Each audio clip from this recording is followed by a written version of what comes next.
Halo Kania. Hai, Hasan ya? Hasan, Oke. yes. Selamat datang di konten Are You Okay? Thank you udah ngajakin gue kesini. Yes, jadi teman-teman kali ini yang menjadi narasumber kita adalah Kak Kania Cita, betul ya? Ya, Oke, for the record, aku ngefans secara personal. Apa ya? Kalau menurutku dia salah satu orang yang mempengaruhi dan membentuk how I think. Kalau bahasanya Kania, framework berpikir. Jadi kalau ngomong sama Kania dan gak rasional, udah siap-siap aja dibantai. Ya kan? Oke. nggak aja. nggak segitu ya. Coba. Dan Kania ini kalau ngomong emang dingin gitu ya, dingin, unemosional, terus sarkastis kadang, tegas, dan terkesan tidak punya aspek emosi. Nah itu yang akan kita gali hari ini. But Kania, boleh nggak dikasih latar belakang sedikit Kania tuh seperti apa? Latar belakang nih bentuknya kayak gimana nih? Oke, umur dulu aja, Oke. terus besar di pendidikan yang seperti apa? Oke, gue umur 25 tahun. Mhm. Gue dibesarkan sama nyokap gue sendirian. Dan ada 2 adik lagi. Nyokap gue itu lulusan D3 ya. I think neither lulus atau enggak, but yang pasti lulus SMA sih. Oke. Cuman gak berpendidikan tinggi gitu ya. Ngomong tidak berpendidikan tinggi aja tanpa emosi loh. Harusnya orang normal kan ada kayak Masa nggak sih? enak dikit ya nggak sih Bang? It's a fact. Iya. Dan hampir nggak Oke. ada, iya. Actually, Oke. I don't know ya, kayak nggak ada konsekuensi emosionalnya juga sih ya kalau orang nggak pendidikan tinggi terus kenapa gitu kan, kayak it's just sekolah gitu kan. Jadi ya udah, ada orang yang sekolah lebih tinggi, ada orang yang enggak gitu. Nah nyokap gue emang kebetulan enggak, juga mungkin ada hambatan ekonomi juga di sana. Dan gue sendiri besar dalam ya ekonomi yang susah lah gitu. Oke. Kenapa cuman sama ibu?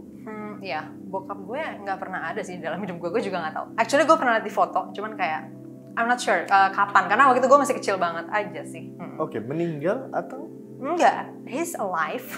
Cuman, ya jadi kayak gue juga bingung actually sampai sekarang. Maksudnya bukan bingung sih, gue nggak tahu lebih tepatnya. Tapi gue nggak pernah benar-benar curious untuk nanya-nanya gitu. Oke. Jadi fakta yang gue tahu adalah sejauh ingatan gue nggak pernah tinggal sama bokap gue sama sekali. Cuman kalau gue liat foto ada nih pas gue masih bayi gitu, ada dia. Tapi ya gue nggak tahu itu memorinya tuh kapan, karena ya sejauh yang gue bisa ingat, gue nggak ingat ada dia pernah ada dalam hidup gue gitu. Jadi nggak bisa ya mengingat memori bersama ayah, nggak ada sama sekali? Nggak, cuman gini, gue ketemu sama dia. Jadi pas gue udah agak gede, gue ketemu nih sama dia beberapa kali.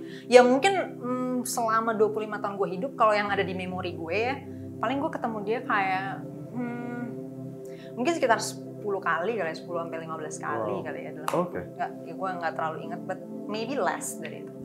Oke. Maybe.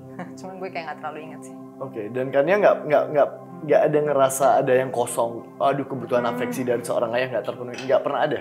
Gue enggak ya, gue nggak ngerasa gitu. Cuman gue tahu bahwa kalau kita belajar dari biologi gitu kan, tentang manusia kayak gimana, tentunya pasti ada dampak lah dengan kondisi keluarga yang berbeda lah gitu ya. Oke. Dari umumnya. Dan memang ibaratnya dari generasi ke generasi manusia kan pada umumnya hidup dengan 2 orang tua gitu lah ya ibaratnya. Dan kan suka ada dibilang misalnya daddy issue, mommy issue, bla bla bla. Itu mungkin memang ada lah gitu. Cuman gue nggak pernah terlalu mikirin aja sih sebenarnya. Walaupun fakta itu gue pelajari lah gitu. Gue baca dan beberapa orang bisa point out kayak nih masalah lo akan di sini nih, akan di sini. So yang gue lakuin adalah gimana cara gue manage lah masalah-masalah itu gitu basically. Oke. Tapi pernah merasakan secara emosional yang disampaikan teman-teman tadi itu? Gini, jadi masalahnya sebenarnya bukan di emosi per se, tapi misalnya kayak actually gue nggak tahu sih, kayak mungkin ada tapi gue sendiri nggak ngeh gitu misalnya pas masalah itu terjadi. Tapi kalau secara emosi yang diomongin orang-orang yang di luar dari fakta-fakta ya, misalnya kan ada asumsi-asumsi juga ya, misalnya kayak lo pas orang-orang misalnya yang ngerayain hari ayah atau apa gitu, lo ada perasaan apa sih? Enggak sih gitu. Oke, jadi kalau ngelihat di mall, misal di mall atau di taman ngelihat ada anak kecil main sama ayahnya, nggak nge-trigger emosi apapun? Enggak. Oke. Mungkin juga karena gue nggak merhatiin kali ya. Jadi gini, gue baru tahu hidup gue tuh masuk kategori miskin gitu ya. Itu kayak pas gue udah nggak miskin lagi gitu. Jadi pada saat gue miskin pun gue kayak gue nggak tahu hidup orang lain tuh kayak gimana, dan gue juga nggak terlalu peduli anyway gitu. Jadi kayak gue, I don't know ya, mungkin kayak gue tuh lebih kayak gini. Mungkin ini ada hidup gue kayak gini, ini ada kondisi kayak gini. Ya udah gue fokus on apa yang gue punya dan bagaimana gue memaksimalkan kesempatan dari apa yang gue punya. Sebenarnya lebih kayak gitu. Jadi nggak ada istilahnya membanding-bandingkan tuh nggak ada ya? Gak ada, dan mungkin juga karena nyokap gue juga nggak punya kultur itu ya. Kayak dia nggak pernah misalnya ngomongin, tetangga kita punya mobil 5 gini, dia nggak pernah kayak gitu orangnya. Kayak gitu sih. So you just struggle with your life, with your family life gitu ya? Nah itu dia, gue juga nggak ngerasa, maksudnya gini, kan kata struggle ini kan kayak gimana ya? Ya gue ada usaha yang mungkin lebih keras lah dari orang-orang sekitar gue. Ya misalnya kayak gue udah nyari duit dari gue SMP gitu, kayak kelas dari 2 SMP? Iya dari kelas 2 SMP. Kelas 1 kelas 2 lah ya, gue udah mulai kayak main musik, main-main di orkestra, nyari-nyari duit recehan sih kalau waktu itu ya. Kayak teman-teman musisi mungkin tahu gimana sih ketika lo baru banget masuk ke musik, bayaran lo ya lah paling nasi kotak kadang-kadang gitu kan. Tapi kayak ya udah lo harus lakuin itu karena untuk bisa masuk ke network yang lebih senior gitu di mana. Jadi pendapatannya bisa lebih gede, itu takes time lah gitu kan. Jadi ya udah, di mana teman-teman gue mungkin pada saat itu mostly ya cuman sekolah gitu lah ya, ibaratnya nggak ada kerjaan di luar itu. Tapi ya gue juga nggak ngerasa bahwa itu gimana gitu ya, kayak ya yang jadi nggak bisa diromantisasi gitu ya perjuangannya Kania pernah cari duit sejak SMP. Iya, jadi gimana ya, gue suka ngelakuin apa yang gue lakuin waktu itu sih. Jadi kayak gue suka main piano, dan waktu itu gue ngajar juga, gue ngajar bahasa Inggris, ngajar matematika. Gue suka ngelakuin itu, walaupun capek ya kadang-kadang, kayak kurang tidur gitu kan. Nyampe rumah udah tengah hampir pagi gitu, sekolahnya pagi-pagi gitu kan, jam 6:30 waktu itu kan. Ya itulah kebijakan pemerintah kadang-kadang ya, nggak mikirin ya kita ngantuk apa kagak, bikin aja tiba-tiba 6:30 coba sekolah, kan namanya kan gila itu, menurut gue itu kebijakan gila itu. Nah terus ya udah, tapi ya udah gitu, gue kayak ngeliat ya udah ini sebagai fakta aja bahwa oke, kita sekolah jam segini, tidurnya segini ya, gue optimalin aja sih gitu. Dari apa yang ada itu ya udah, gimana gue mau manage ini semua untuk apa ya, ibaratnya keputusan yang optimal lah buat gue gitu. Jadi sejak dini ya kan ya udah punya proses berpikir kalau kita tahu ada hal yang bisa kita kontrol, ada yang nggak bisa, kita fokus aja ke yang bisa kita kontrol, itu sejak dini. Iya, kayak bahkan mungkin gue nggak pernah mikirin itu kali ya. Kayak gue mungkin nggak pernah mikirin hal-hal yang di luar dari ranah keputusan gue kali ya. Lebih kayak gitu sih, I think. Makanya waktu yang bullying kan kayak gue juga pernah bilang gitu. Iya, Kania kan sering cerita juga di podcast atau di video-videonya kalau dia dibilang korban bullying, tapi dia nggak pernah merasa sedikit pun emosi alamiah korban bullying, kayak minder, terus ada di mood yang depresif. Dan temen gue waktu gue share tentang itu tuh pada nge-reply kayak, gila ini lo bener banget sih, gue inget banget gitu pada ngomong ke temen-temen zaman SMA? SMP by the way, gue mengalami itu tuh pas SMP. Jadi kayak ada temen gue yang kayak dia sering nanya gitu kan, lo di sekolah gimana, gue sering cerita-cerita gitu, dan itu literally gue ketawa-ketawa aja gitu, kayak gitu. Jadi tuh gue cerita kan waktu itu, terus dia reply kayak dia bilang, iya ini bener banget sih kan, gue inget banget lo kayak gini pas cerita gitu. Jadi kayak gue literally ya lucu aja buat gue gitu. So kalau aku lihat ya, secara umum manusia itu kan memiliki aspek kognitif, afeksi itu perasaan atau emosi, dan kalau menurut aku pribadi, masyarakat kita itu banyak yang kuat secara emosi, jadi kayak stimulus-stimulusnya cukup sejak kecil ya. Masyarakat di Indonesia tuh emosionalnya kuat, dan itu dibuktikan sama salah satu penelitian di Samratulangi waktu itu, direkam EEG itu, bahwa manusia di Indonesia tuh kebanyakan emotif orangnya, sangat dipengaruhi emosional. Nah yang menarik dari Kania itu, Kania sepertinya kebalikannya ya. Aspek emosinya Kania itu tidak setinggi orang-orang pada umumnya. Apa aku salah? Iya, jadi gue nggak bisa sih mengobservasi diri gue sendiri dengan akurat tuh kayak gimana ya. Cuman kalau berusahanya gue ya, semendekati akurat mungkin lah. Kayak gue juga berusaha untuk Lepas memahami dari diri gue bias-bias sendiri dan okay. mungkin mencari data dari tempat lain dan segala macam. Ya mungkin kecenderungan alamiahnya memang cenderung minim lah emosi gitu ya, tapi bukan berarti nggak ada gitu kan. Yes. Nah cuman dari yang ada ini juga stimulus gue tuh kayaknya juga berbeda dengan orang-orang pada umumnya mungkin ya. Stimulus itu maksudnya yang men-trigger tuh emosi yang berbeda. I think sih kayak gitu. Kecuali urusan cowok ya. Oke. Ya kayaknya gue seperti orang pada umumnya sih kalau urusan itu. Ya kayak gitu sih. Contoh yang kurang men-trigger emosi sedih bisa dibilang itu, duka, berduka. Iya gue, iya kayaknya gini sih. Mungkin pada umumnya orang, ya atau mungkin gue belum pernah mengalami aja kali ya. Jadi kayak ada kematian, tapi mungkin orang yang meninggal ini juga nggak punya kedekatan yang gimana-gimana sama gue, sehingga juga ya nggak ada trigger yang gimana-gimana gitu. Oke, siapa orang yang menurut Kania paling dekat secara emosional dengan Kania? Nyokap gue kali ya, nyokap gue dan ya Sabda gitu. Oke, sampai sekarang dan berarti adik-adik gue. Sama nyokap masih deket?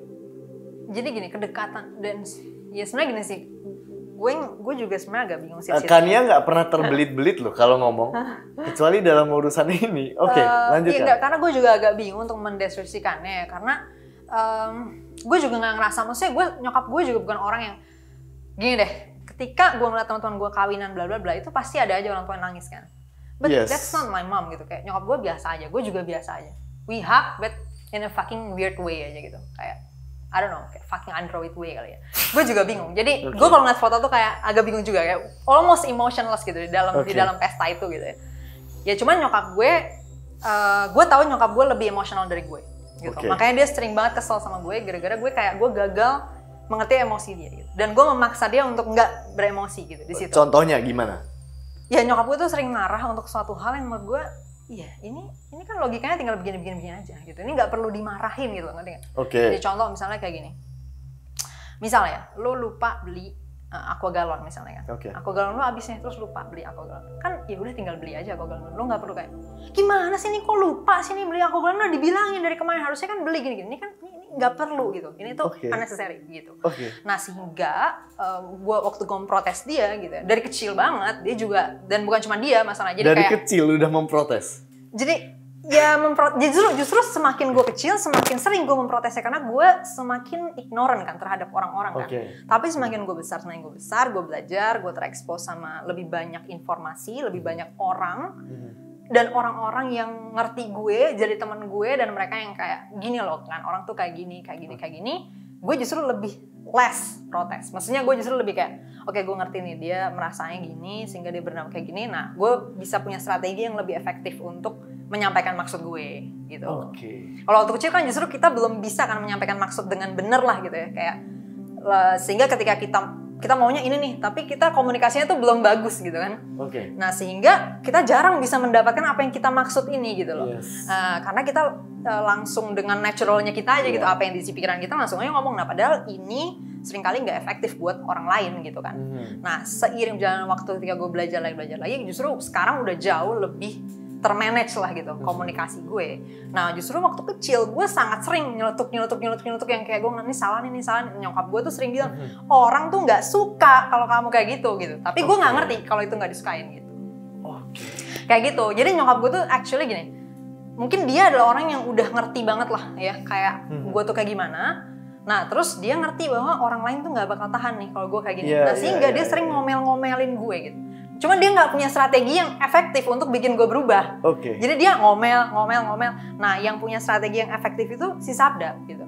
Kemungkinan besar karena dia guru kali ya. Jadi kayak dia ngerti behavior manusia kayak gimana. Sehingga dia bisa ngasih gue data-data dan argumen yang efektif untuk mengubah perilaku gue gitu. Gitu. Nah jadi nyokap gue dulu sering ngomel gitu loh. Kayak gitu. Misalnya, kamu tuh gimana sih orang kayak gini, kenapa kayak gini? Ya gue bilang ya mana gue tahu gitu. Kalau dia nggak ngomong langsung ya nggak tahu lah gitu. Ya ini kan orang kan ada ekspresinya loh. Ya I don't know, I don't do expression gitu loh, kayak gitu loh maksudnya, ngerti kan? Ngerti. Nggak kaget sih kalau hal kayak gitu kan ya, bingung terhadap mama kenapa ngomel.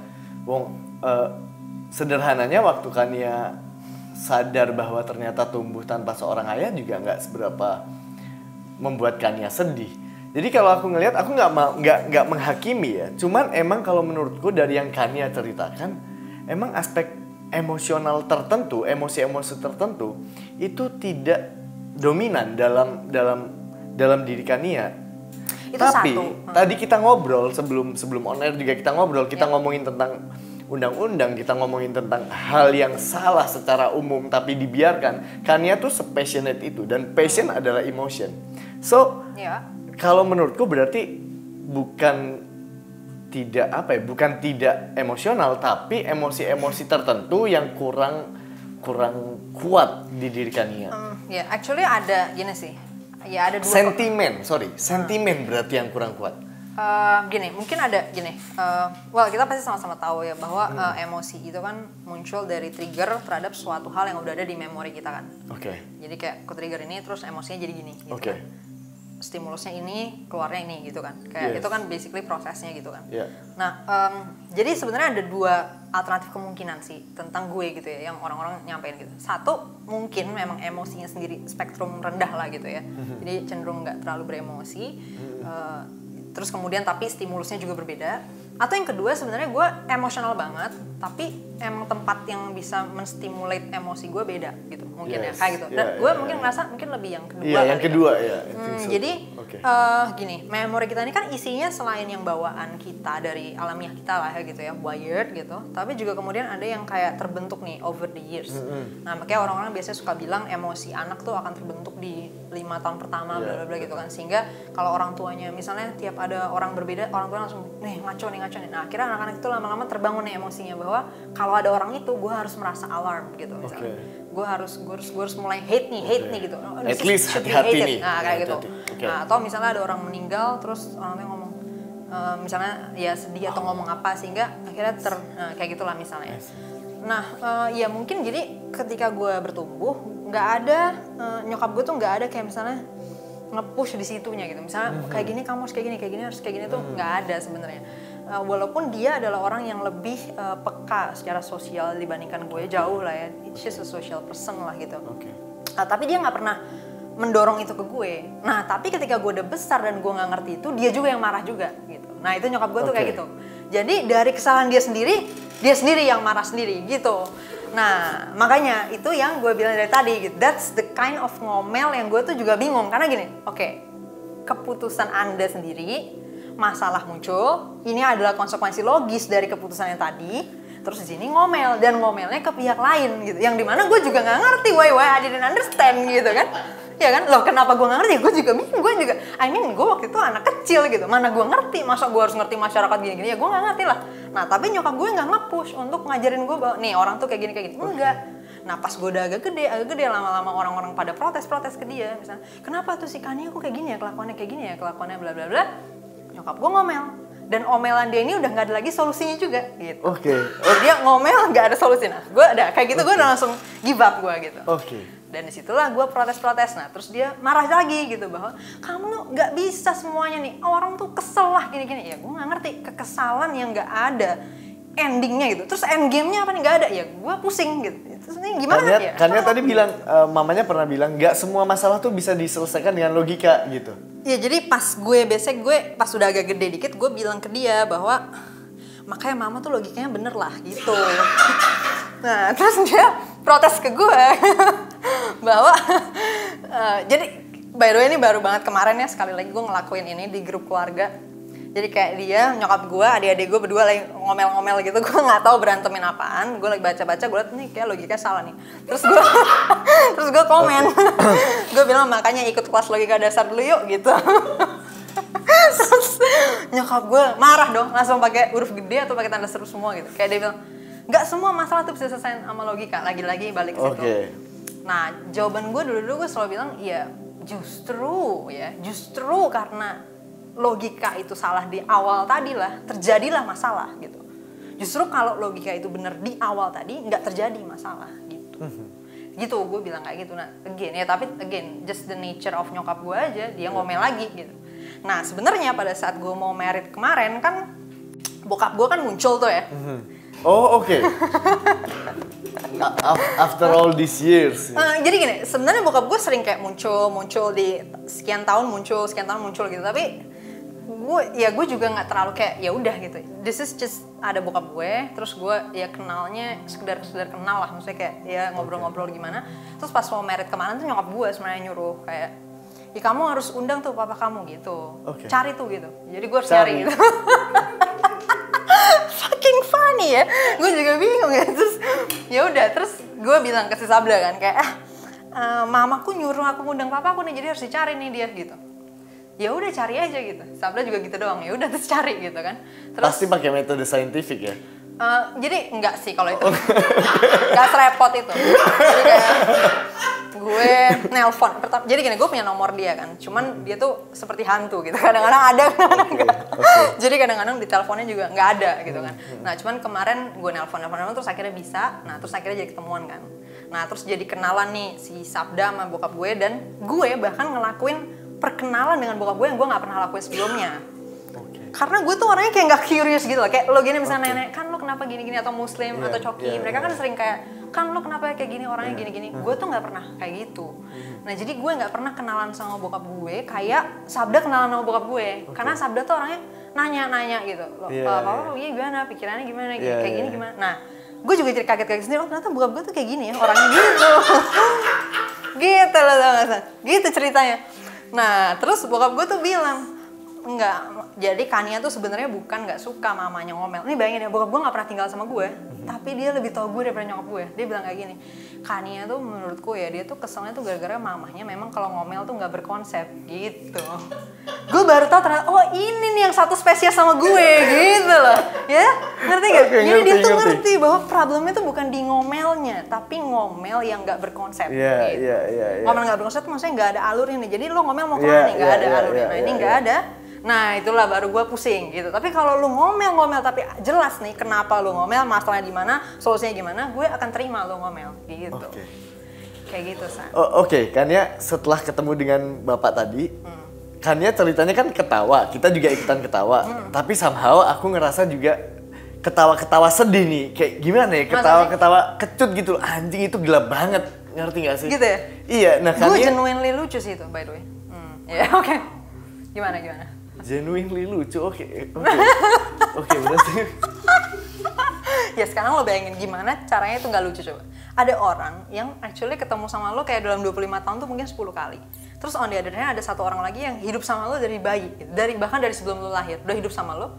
Tapi orang ini bisa lebih ngerti lo daripada yang hidup sama lo dari lo belum lahir. Gitu. Jadi kayak funny kan, kayak in a way ironic gitu. Yes. Ironis juga ya gitu. That's it. Kayak ironic joke lah gitu. Dan gak ada sedih. Apa misal gak usah sedih deh. Marah deh. Marah ke bokap. Kemana aja? Why don't you give me the love that I should have? Nah itu dia. Jadi orang tuh biasanya marah karena kayak ada perasaan entitled gitu ya. Jadi kayak gue harus dapet ini. Nah gue nggak punya kayak gini gitu. Gue nggak punya konsep bahwa gue adalah harus dapet love, harus dapet gini. Gue nggak ada konsep ini gitu. Kayak menurut gue ya orang nggak punya utang ke gue lah gitu. Kayak gue nggak bisa langsung netapin bahwa misalnya orang harus respect sama gue, harus gini, harus nerima badan gue kayak gimana pun, harus nerima gue kayak gimana. Itu gue tuh nggak ada konsep kayak gini gitu. Nah jadi ketika bokap gue, jadi gini, yang gue tahu adalah my konsep adalah nyokap dan bokap gue punya hubungan mereka, dan hubungan mereka ini bukan ranah keputusan gue dan bukan ranah hidup gue gitu. Ini adalah ranah hidup mereka, dan mereka punya kebebasan untuk menentukan itu dalam keputusan mereka sendiri gitu. Kalau misalnya gue mau keputusan gue dihargain sama mereka, ya gue juga harus menghargai keputusan-keputusan mereka. Dan itu menurut gue ya udah diselesain sama mereka. Walaupun gue nggak terlalu peduli detail-detailnya juga. Nah, cuman ya anyway, jadi karena nyokap gue udah, maksudnya kayak dia juga nggak pernah ngomong bahwa misalnya kamu tuh harusnya marah sama papa kamu misalnya. Karena dia nggak pernah kayak gitu juga, jadi ya gue juga nggak terpengaruh apa-apa sih. Gitu.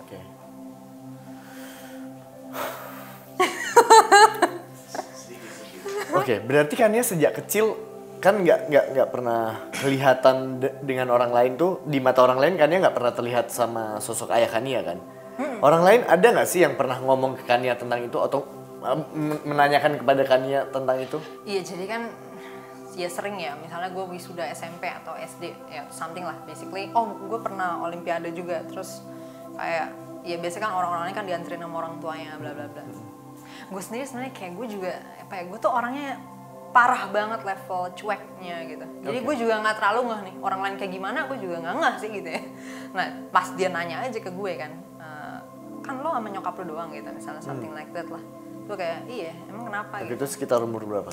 Itu kayak sering banget sih kayak dari gue SD sampai SMP ya sering banget lah setiap kali ada momen dimana orang-orang diantarin orang tuanya atau apa pasti kan gue ditanya kayak bokap lo kemana atau ya apa lo mana. And then? Ya gue jawab sesuai apa adanya fakta aja bahwa ya gue nggak tahu gitu. Gitu. Nah pas gue jawab nggak tahu, nah orang langsung kayak sorry ya gitu, gue nggak nanya gini. Gue juga terus gue jadi bingung. Nah ekspresi gue seperti biasa, confused. Nah si Sabda tuh paling menurut gue dia adalah orang pertama yang bisa mendeteksi ekspresi kebingungan gue dengan paling cepat gitu. Dia biasanya sepersekian second langsung sekannya bingung tuh, gitu langsung tahu dia. Jadi ekspresi gue tuh nggak bisa dibohongin gitu. Gue pasti langsung berekspresi. Terus gue bingung cara nanggepinnya gimana sih. Terus gue abis itu gue pusing. Biasanya jadi gue diem akhirnya. Nah itu yang kemudian nyokap gue tuh diprotes sama orang-orang. Kayak kenapa ya si Kania sering ya kalau ditanya tadi apa terus diem aja cuek gitu. Jadi orang semakin ngerasa bersalah ya. Nah dikira gue jutek gitu. Padahal gue bingung bukan jutek sebenarnya. Itu. Jadi sebenarnya yang terjadi tuh, yang terjadi di otak gue adalah bingung nyari-nyari responnya bener nggak ada. Ya udah gue diem gitu. Kan lo masih gitu, misalnya lo ditanya sesuatu kan ketika lo mau nyari jawaban kan lo pasti kayak nyari-nyari di otak lo nih apa nih jawabannya. Nah gue nyari nih konsep mana nih yang harus dipakai, nggak ada di otak gue tuh. Apa nih harus gue respon, gue bingung, ya biasanya gue diem akhirnya. Nah itu yang kemudian dibilang nggak sopan, jutek, bla bla bla bla bla bla, nggak ngerti tata krama, bla bla bla. Nah nyokap gue sering banget diprotes soal itu, tapi dia juga nggak punya solusinya, jadi keluarannya cuma ngomel. Nah itulah ceritanya yang terjadi. Hubungan emosional antara gue dan nyokap gue kira-kira itu gitu. Gue bingung, nyokap gue ngomel, gue tambah bingung gitu. Itu kira-kira Soalnya bingung dianggap nggak peduli dan ignorant. Balik lagi, all this cycle ngulang lagi gitu. Nah, cuman akhirnya pas gue kuliah kan, maksudnya pas gue udah punya duit yang lumayan cukup untuk gue ibaratnya benar-benar keluar dari rumah lah gitu ya. Jadi gue agak berjarak sama nyokap gue, nah itu komunikasinya udah lebih enak karena jadinya dia nggak ngomel setiap saat nih di hidup gue. Gitu. Tapi by the way nyokap gue ngomelnya bukan kayak, maksudnya gue juga nggak ada kayak permusuhan juga sama nyokap gue. Karena nyokap gue juga in a way orangnya koplak gitu. Jadi dia sendiri bisa ngetawain dirinya sendiri. Actually nyokap gue kocak banget orangnya. Kalau sekarang nyokap lebih ngertikannya nggak? Semakin enggak lama sih. kan? Bahkan dia ngomong secara literal kayak aku sih nggak akan pernah aku ngerti si Kania tuh gitu. Iya beneran dia ngomong gitu. Nah nyokap gue tuh darah Batak by the way. Nenek gue tuh Borusi Pautar dan dia besar di Binjai Medan. Jadi dia orangnya straightforward gitu. Jadi dia ngomong, aku sih nggak pernah aku ngerti si Kania tuh gitu. Dia ngomong kayak gitu. Oke, ini pertanyaan terakhir tentang nyokap. Kan sering debat tuh.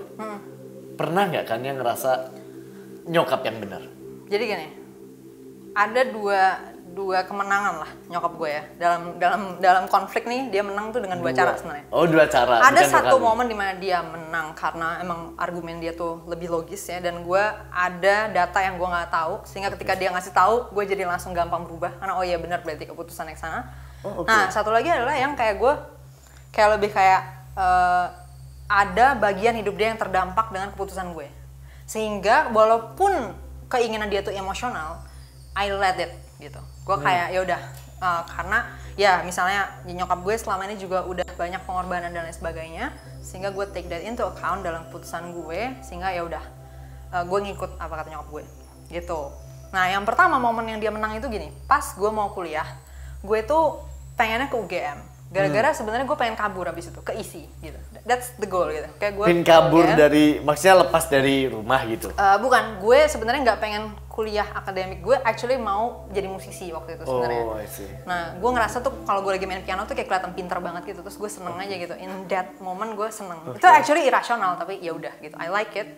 Terus kayak gue pengen pindah tuh. Jadi pas gue ke UGM gue nanti pengen kayak nyolong-nyolong terus cabut gitu kan, pindah ke ISI.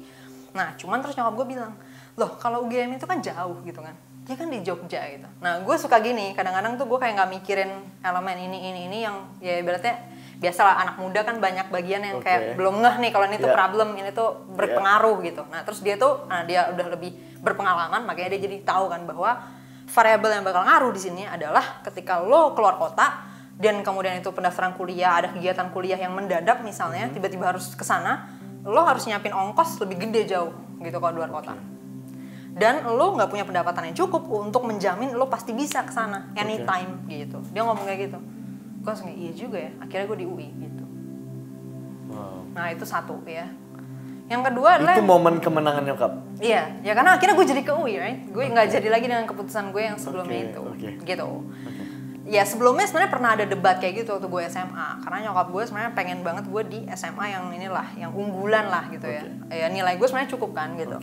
Cuman kenapa gue milih SMA 6 Depok yang kayak diantah berantah dan waktu itu baru kayak 8 angkatan gitu, kayak ini SMA apa ini gitu kan, nyokap gue kayak gitu. Dan pas daftar juga dia kebingungan kayak ini masih ada ayam, ada kambing di situ gitu-gitu.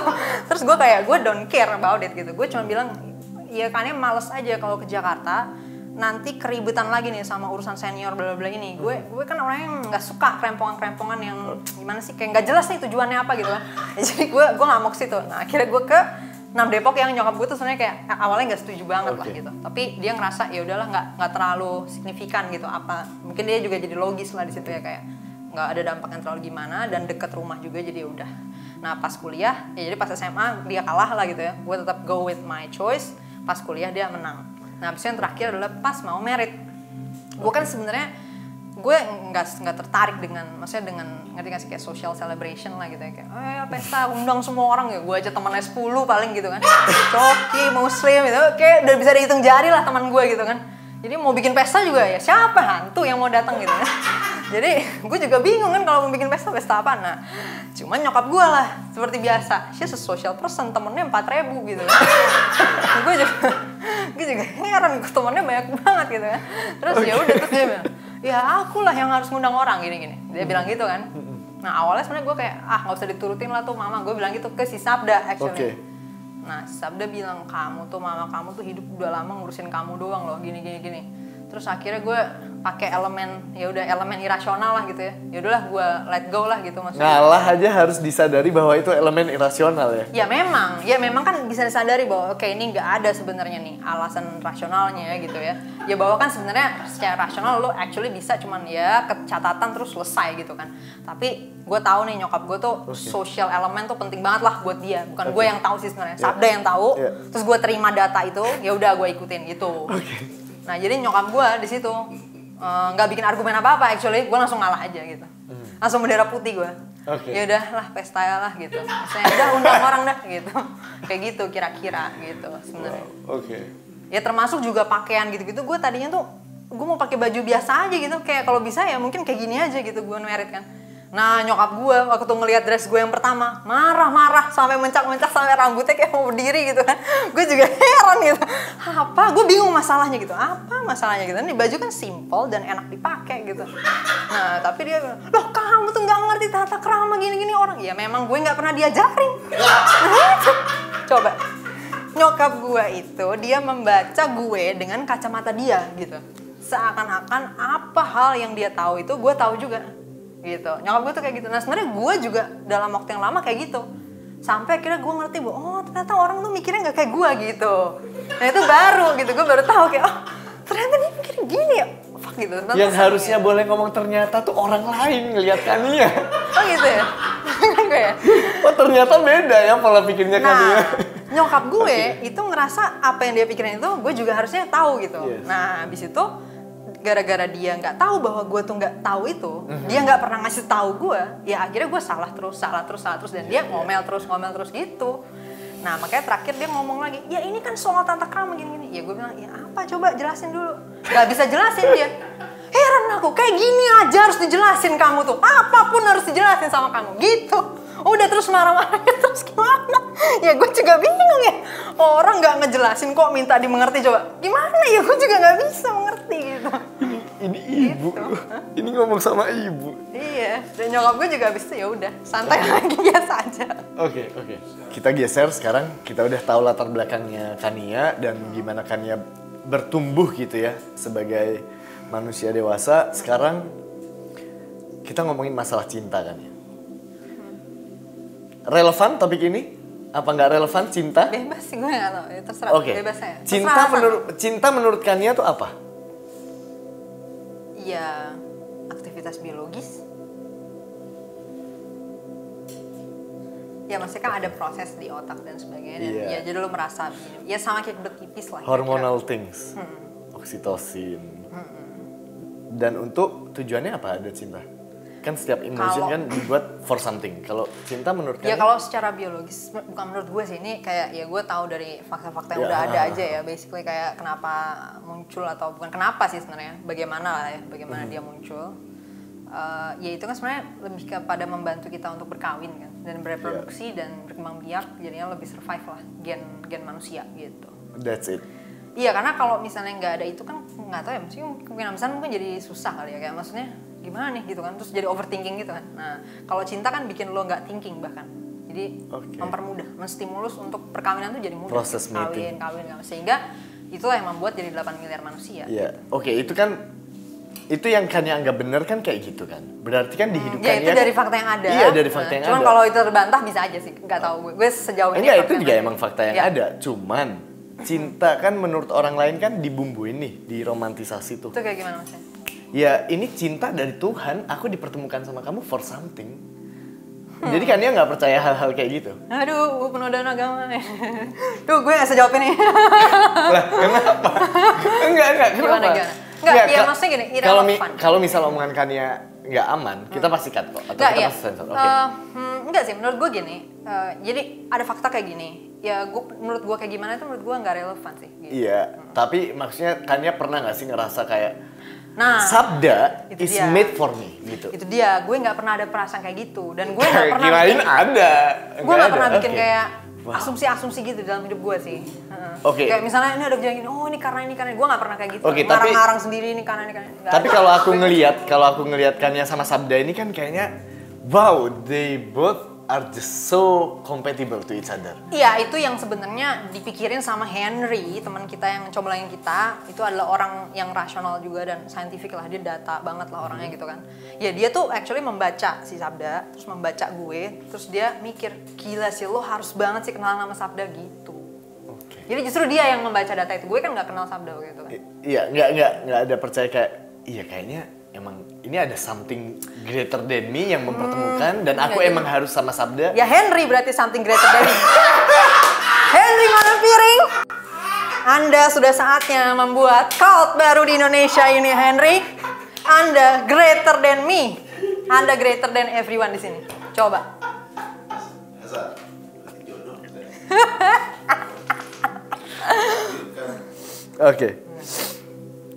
Oke, berarti jodoh atau something yang ditakdirkan tuh karena nggak percaya ya konsep jodoh ya. Gini, konsep adanya orang yang kompatibel dengan lo jelas ada ya, tapi impossible kalau cuma satu gitu, impossible. Secara statistiknya udah jelas impossible. Mana coba hitung berapa orang di dunia ini yang pacaran cuma sekali seumur hidupnya. Dan langsung jadi mate seumur hidup gitu maksudnya ya? Iya, or whatever. Nggak, sebenarnya basically gini. Bagaimana sih lo kemudian menemukan orang yang cocok sama lo? Kan sebenarnya ketika lo jatuh cinta itu udah menunjukkan lo merasa cocok dong sama dia. Konsekuensi logisnya lo berarti merasa cocok sama dia. But kenyataannya lo merasa cocok dengan lebih dari satu orang. All the time lo merasa cocok. Ya berarti kan secara logika aja dari data ini lo bisa infer bahwa tidak mungkin satu orang tuh dengan satu orang. Secara statistik kenyataannya nggak terjadi gitu loh. Gitu. Tidak mungkin satu orang dengan satu orang. Maksudnya bahwa connect-nya cuma sama satu orang gitu. Bukan berarti poligami adalah solusi. Ya sebenarnya gini, ya poligami gini. Maksudnya ketika lo merasa ibaratnya ya naksir atau jatuh cinta sama lebih dari satu orang kan berarti kalau misalnya lo mau membakukan itu ke dalam suatu bentuk formal, misalnya berkawin, ya menikah secara formal dan lain sebagainya, menurut gue sih harusnya jadi kebebasan aja sih gitu. Walaupun kalau gue secara rasional memang memilih untuk monogamus gitu kan. Oke. Iya kayak gitu sih. Padahal pertanyaan bercanda loh, tapi diseriusin sama kalian. Ya tapi itu jawaban benernya. Iya. Oke. Basically gitu. Oke, kalau Sabda ke Kania juga sama kayak Kania ke Sabda. Sebenarnya gini sih, untuk konsep ya kalau perasaan kemungkinan pasti sama-sama aja. Maksudnya hampir semua ya ke cowok juga sama-sama aja kalau jatuh cinta ya gitu-gitu aja gitu kan. Nah cuman ya kalau orang relationship, nah ini lain gitu. Relationship dengan cinta nih dua hal yang berbeda gitu ya. Cinta ini sesuatu aktivitas biologis yang ya udah terjadi begitu ya kalau lo kebelet pipis. Nah relationship itu kayak lo milih pipis di toilet atau pipis di pohon kayak gitu loh. Jadi relationship nih beda. Ini sebuah keputusan yang lo punya waktu untuk memikirkan apa yang harus lo lakukan di dalam relationship itu. Nah gue sebenarnya sebelum ketemu Sabda, gue sebenarnya nggak punya konsep, maksudnya apa ya, kayak nih ada relationship nih kayak gini, gue tuh nggak punya konsep kayak gitu. Mostly gue pacaran tuh kayak ya udah kalau gue suka ya gue pacarin aja gitu. Gue nggak ada konsep bahwa sebelum gue pacaran gue harus menghitung dulu nih bobot gini-gini. Gue nggak kayak gitu. Pokoknya when I think you're hot ya udah gue pacarin gitu. Very biological actually kalau gue di bagian situnya ya. Sampai at one point si Sabda kayak men-challenge my concept lah gitu. Dan terus dia menang gitu. Jadi dia ngasih gue argumennya kenapa that game itu nggak akan optimal gitu. Nah terus gue kan jelasin kalau menurut gue this is the logic kayak gini matriksnya kayak gini, gue layout ke dia matriksnya kayak gimana dan dia membantah matriks gue dengan data gitu. Jadi dia ngasih data kayak gini, kenyataannya dan variabel lain gitu ya. Enggak, sebenarnya variabelnya actually nggak bertambah banyak, tapi kayak lebih ke konsekuensi logis aja gitu. Misalnya kayak gini, kalau misalnya kamu nih secara biologis manusia tuh punya kebutuhan kayak gini, kan ada kan, bahwa kalau lo nggak kayak gini kemungkinan besarnya lo akan lebih berpeluang untuk depres atau stres dan lain sebagainya. Walaupun peluang ya, jadi kayak belum tentu harus terjadi, tapi peluangnya tinggi untuk kayak gitu. Resiko. Ya, dan gue specifically gue juga tahu bahwa gue tuh hampir nggak pernah bisa nggak ada cowok gitu. Kayak I love men and I like men dan gue suka kayak have a man in my life gitu. Nah terus tapi sampai kapan gue kayak maksudnya cuman kayak ngerti gak sih? Ya udah pacaran terus cari lagi gitu kan. Sebenarnya kan at one point agak capek juga. Dan lebih penting lagi adalah value dari si Sabda ini menurut gue tinggi banget gitu. Jadi kalau misalnya dia harganya tuh mesti committed, ya menurut gue he's worth it gitu. Kayak gitu sih basically.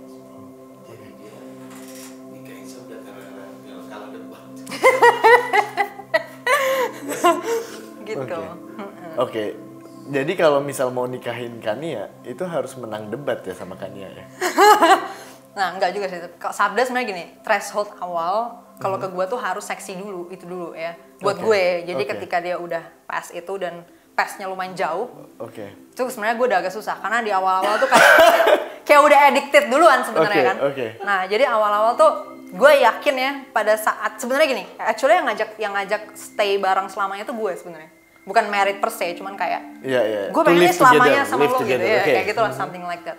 Itu Kania yang ngajak Sabda. Actually yang menunda itu dia, karena menurut dia gue tuh masih di fase addiction gitu. Jadi jadi gue belum benar-benar memperhatikan semua variabel yang penting gitu. Dan gue setuju aja sih pada saat itu benar juga sih gitu, kayak karena gue udah ngelakuin beberapa hal irasional lah gitu. Related to him gitu kan. Terus ya udah, jadi gue juga mengevaluasi diri gue sendiri bahwa oke, ini gue emosional di sini, gue irasional di sini, seterusnya. Dia juga nunjukin, dia juga spotting out di sini lo irasional, di sini lo kelihatan lo addicted dan segala macam. Ya udah, jadi gue tunggu dulu gitu for a while sampai akhirnya bener-bener sampai ada momen yang bener-bener gue udah lagi fully rasional lah gitu ya. Dan kita sampai bener-bener debat, kita sampai bener-bener fight, sampai bener-bener kayak sempet separate for a while. Maksudnya nggak separate persis, cuman kayak dia untuk just take some time. Untuk kayak gini. Jadi kita fight nih, terus masih kayak deadlock gitu kan.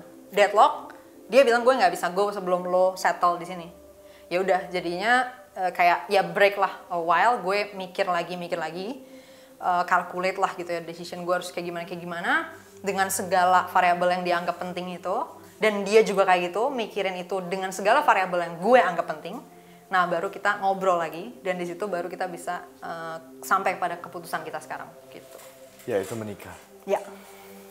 Wow. Masalahnya kita kemarin habis syuting sama Habib Hussein. Kenapa? Yang keputusan untuk menikah itu hanya butuh 1 jam. Dari jam 5 sore ke jam 6. Dan sekarang Kania yang harus sampai break dulu terus ngomongin semuanya per variabel dan dipikirkan secara rasional. Iya gini sih, mungkin kelihatannya rumit ya. Cuman imagine kalau lo ngelakuin itu all the time. Hampir setiap detik dalam hidup gue, I do that gitu. Jadi ketika gue mau milih sesuatu, gue pasti langsung kayak variabel apa yang ngaruh gitu. Sehingga pada saat gue melakukan itu sama Sabda, actually it's kind of fun sebenarnya. Dan natural ya. Iya, it's very natural. Jadi kayak sebenarnya kedengerannya aja kali ya, kayak rumit, sebenarnya enggak gitu loh. Bahwa sebenarnya kayak nggak tau, mungkin kayak orang ngobrol pada umumnya, cuman orang mungkin lebih nggak terstruktur aja kali ya. Jadi kalau kita lebih kayak kita strukturin beneran nih gitu, bahkan ditulis supaya apa? Karena gini, kadang-kadang orang ya di depan tuh ngomongnya A nih, ngomong nih, ya menurut aku ini semua nggak penting lah, udahlah pokoknya kita bareng aja lah gitu ya. Tapi 2 tahun kemudian, aku nggak suka deh kalau kamu kayak gini. Nah itu, sehingga kita catat beneran, your decision itu kayak gini gitu loh. Wow. Sehingga kalau misalnya lo nanti nggak konsisten, this means you're stupid. Gitu. Iya. Dan bisa di track siapa yang salah. Iya, dan dari sini kenapa kemarin kamu ngomong kayak gini gitu. Kenapa kemarin kamu ngomong kayak gini, kenapa kemarin kamu kenapa kayak gini. Nah, kita akan langsung ngomong kayak gitu. Oke. Kania, berarti hal-hal sederhana masih Kania lakuin nggak sih? Kalau semua serba dihitung ya. Contoh, Kania sebagai istri di rumah tangga sama Sabda, terus bikinin kopi, ini buat suamiku, terus ada perasaan senang di Kania, buatin kopi, ini sayang buat, itu ada nggak? Ya, kenapa itu harus senang ya? Gue bingung. Apa yang membuat bikin kopi bisa senang? Coba help me understand, coba gimana? Iya. Jadi gini, di struktur masyarakat doktrin yang muncul, seorang istri yang melayani suami itu akan mendapatkan reward in the afterlife. Oh, that's why. Oh gitu. Oke. Oh ya, by the way mungkin gue mau koreksi dikit ya. Maksudnya gue takut image-nya tuh jadi kayak, maksudnya seakan-akan dihitung gitu ya. Cuman maksudnya gini, bukan ngitung perse sih. Jadi kita emang menggunakan hitungan itu untuk membuat keputusan jangka panjang ya. Kayak ya termasuk misalnya menikah itu kan kayak keputusan jangka panjang banget ya. Dan gue sama Sabda both kita punya konsep bahwa menikah itu mesti sekali gitu. Jadi kita emang jadi perhitungannya jadi harus repot gitu lah. Cuman kalau misalnya di keseharian juga ya kita bukan semua hal itu harus dihitung gitu ya. Kalau ada keputusan yang konsekuensinya banyak, ya of course lo mesti bener-bener consider lah gitu, bener-bener pertimbangin sikap lo pada saat itu kayak gimana dan seterusnya. Nah, cuman kalau misalnya hitungan-hitungan yang umum aja gitu ya, misalnya nih kita mau ke Kokas lewat jalan mana, nah itu kan hitungan sederhana aja. Ya kita hitung juga gitu, ngelihat menitnya berapa menit, peluangnya berapa segala macam. Cuman itu sederhana gitu loh, ngerti nggak? Maksudnya itu nggak kompleks lah gitu, nggak banyak namanya. Kayak gitu, jadi ngitung itu bukan kayak bener-bener report gitu, enggak sih. Iya. Ya, tergantung apa yang lagi mau diputuskan. Gitu. Ya dan ya juga kita kayak karena udah kebiasa banget, jadi kayak ya udah sebenarnya cukup gampang. Nah itu gue koreksi dikit soal hitungan. Sekarang masuk ke yang pembuat kopi tadi. Satu, gue nggak pernah, I think gue hampir nggak pernah sih, kecuali si Sabda lagi repot terus minta tolong gitu ya. Jadi kalau enggak, gue nggak pernah bikinin dia sesuatu sih, kecuali dia kayak literally ngomong, tolong bikinin ini dong gitu. Kayak gitu, kayak nggak ada ritual gue harus bikinin ini atau dia harus bikinin itu. Dan jadi kecuali minta tolong baru Kania doing for it. Dan itu juga dua belah pihak ya? Iya, karena gini, gue juga nggak bisa berasumsi bahwa Sabda mau kopi nih, kan gue juga nggak tahu kan gitu. Dan gue tuh paling nggak suka ya, misalnya orang tuh gini, di orang lain misalnya seluruh dunia nih, kalau ulang tahun harus di-surprisein, terus tiba-tiba surprisein gue. Padahal gue nggak kasih konsen untuk di-surprise kan. Gue tuh emosi, kenapa? Kemudian planning gue berubah, decision making gue berubah semua kan. Tiba-tiba lu masuk menjadi variabel baru gitu di dalam hari itu. Sementara hari itu udah gue hitung kan, maksudnya kayak gue akan kayak gini, kayak gini. At some point gue akan selesai dengan ini. Tiba-tiba muncul orang-orang rame, happy birthday kayak gini. Nah, terus gue nggak tahu lagi cara bereaksinya gimana. Jadi adding more problems to my life. Nah, gue sama Sabda both selalu setuju bahwa tidak berasumsi. Ya itu satu. Jadi kita nggak berasumsi bahwa Sabda mau gini, gue mau gini. Nggak usah, ngomong aja gitu. Misalnya gue maunya gini, kita maunya gini gitu. Kayak gitu sih. Berarti konsep romantis kayak gimana dong? Well, our romance is in the bed ya. We're sexual person gitu, instead of social person. Jadi gimana ya, konsep romantis itu ya touchy lah gitu ya. Mungkin kan orang mungkin tahu ya kayak language of love or whatever itu. Iya, gue lebih ke touchy. Terus kita biasanya kayak cuddling, Netflixan sampai dari malam sampai pagi gitu. Gitu sih. Kayak gitu basically. Bukan yang tiba-tiba ngasih surat di kantor, ngasih bunga. Iya, gue sama Sabda nggak bakal ngerti juga cara bereaksi terhadap itu gimana gitu loh. Misalnya gue dikasih bunga terus I don't know how to react to that gitu. Gimana cara gue merespon itu? We don't know gitu. Sehingga malah jadi tambah bingung.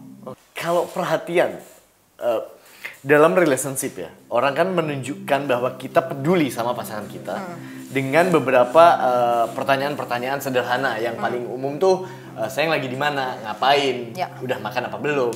Kania juga ngerasa itu penting nggak? Jadi gini ya, dalam segala sesuatu yang lo lakukan itu sebenarnya harus lo pertanyakan. Paling pertama adalah tujuan ya, objektifnya apa nih lo melakukan ini gitu ya. Jadi bertanya ya, misalnya lo bertanya udah makan belum, itu kalau nggak ada tujuannya itu pointless dan akan gue point out bahwa ini stupid nih lo ngelakuin ini. Ngapain lo nanya sesuatu yang nggak ada tujuannya gitu kan. Komunikasi itu ada tujuannya gitu, ada objektifnya. Nah si Sabda specifically emang sering nanya gue udah makan atau belum karena gue punya mah akut gitu. Jadi kalau gue nggak diingetin makan dan gue orangnya punya behavior nggak lapar gitu. Jadi gue bisa nggak makan seharian gitu, gue nggak ngerasa apa-apa. Nah, jadi dia sering kayak ngomong ke gue, harus makan gitu, kayak gitu. Jadi itu lebih kayak karena ada tujuannya. Nah, nanya di mana? Actually gini, di mana sometimes ada tujuannya. Karena misalnya bisa balik bareng atau bisa makan dulu di mana dan lain sebagainya. So what we do adalah instead of bolak-balik nanya di mana, ya kan? Ya kita install Zenly. Nah, itu kayak kita udah sama-sama tahu location kita di mana. So no need untuk nanya di mana, right? What about privacy? Ya kalau kita sih soal lokasi menurut gue nggak ada yang perlu diumpetin ya, maksudnya why we need that gitu. Dan kita kayak nggak ada konsep bahwa maksudnya ya privacy pada level itu, misalnya gue nggak boleh tahu lu di mana tuh kenapa gitu. Menurut gue sih ya why-nya again, kalau lu punya argumen kenapa itu harus diumpetin, mungkin gue bisa berubah pikiran. Berarti Kania tadi bilang kan kalau ada alasan untuk ngebuat aku ada argumen yang cukup kuat untuk tahu kenapa privacy tentang lokasi itu penting untuk jadi bahasan atau didiskusikan, maka Kania bisa berubah pikiran. Masalah privacy soal itu ya, itu kita nanti bisa bahas lain waktu. Cuman sekarang dulu gini, Kania pernah cemburu nggak? Contoh, tiba-tiba di Zenly-nya si Sabda ada di hotel. Nah gitu. I think gini sih, kalau perasaan cemburu, perasaan gitu ya, I think nggak pernah sih. Mungkin karena gue udah punya konsep moral yang tinggi banget soal kebebasan individu kali ya. Jadi kayak gue merasa berhak untuk mengekang orang lah gitu ya.